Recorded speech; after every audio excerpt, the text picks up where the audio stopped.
Welcome back to Coins of America, and today I'm going to be talking about these little interesting things that are not coins, but are instead tax tokens.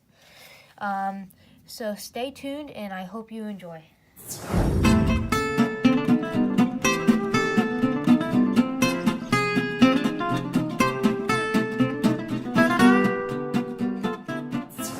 first up, let me give you a bit of background. So in the 1920s, the states of the United States started charging sales tax, usually 1%, sometimes more, sometimes less. And the first state to charge sales tax was West Virginia, and many other states decided to start charging sales tax. But in 1929, when the Great Depression hit, people were mad that they were overpaying on sales tax, because for items that costed less than 5 or 10 cents, the sales tax was less than a cent, and the stores rounded up to a penny, and people were mad that they were wasting fractions of a penny during the Great Depression. So 12 different states, plus some private companies and also municipalities decided to issue tax tokens so their residents and customers did not have to overpay as much as 9/10 of a penny on their taxes.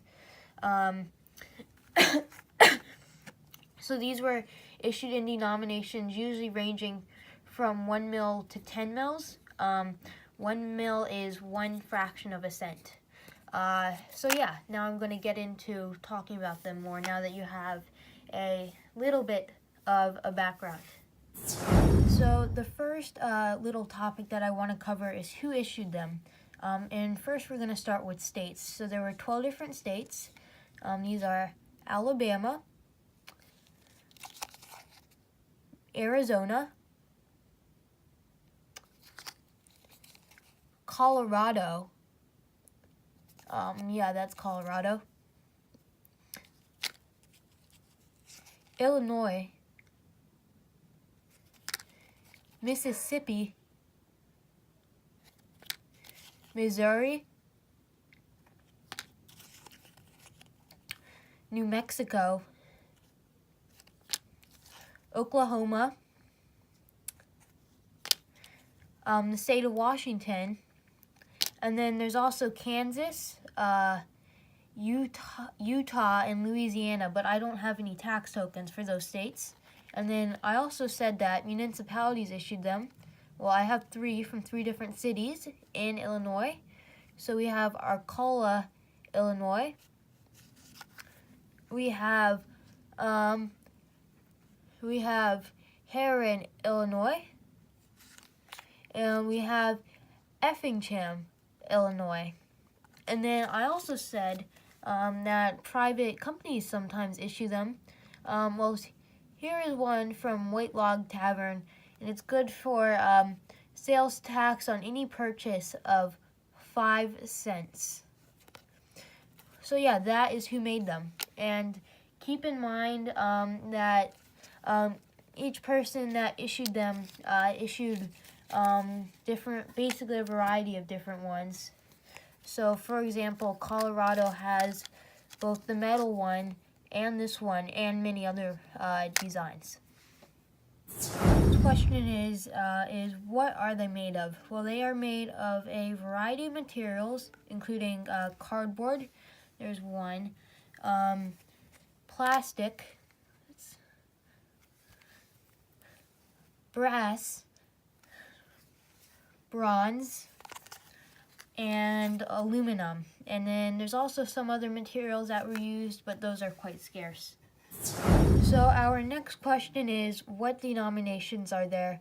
Well, they all range from pretty much 1 mil to 1 cent, and in my collection I was able to find 6 different denominations. So the first denomination is the 1 mil, and then we have 1.5 mils, and then after that I have a 2 mils. Next, I have a 1/4 cent, so that would be 2.5 mils. Right here I have a 5 mils.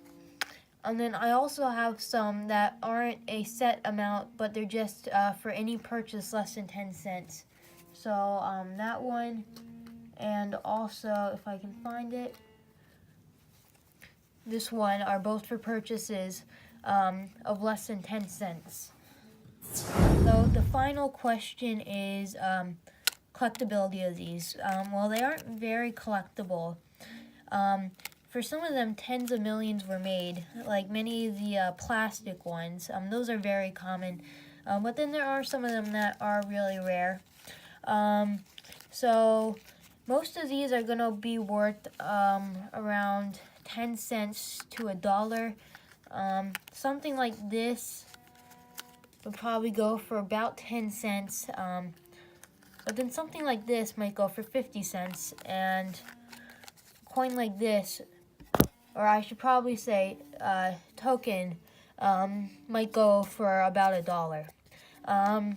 There are some catalogs on tax tokens. There are some websites too, but it's kind of hard to find information. There are a couple hundred different types to collect. So yeah, your best bet at buying them is either going to be eBay or coin shows. Coin shows, there's a lot of dealers that just have them in junk bins. And then on eBay, you can find them, but you're going to probably pay a little bit over market value on eBay, especially for something like this, because it costs more to ship it to you than the coin is worth. So, as I said, most of them are pretty much worthless. I got 99% of my collection of tax tokens for free. One other question I wanted to answer is when these fell out of use. Well, most of them fell out of use in the 1930s, but they were actually still in use in Missouri until the 1940s. So yeah, and the final thing is, I have all these that I've been showing you, but then I also have more over here that I've been grabbing from. So that is my entire collection of tax tokens, plus these. So thank you guys very much for watching. I hope you enjoyed. And bye.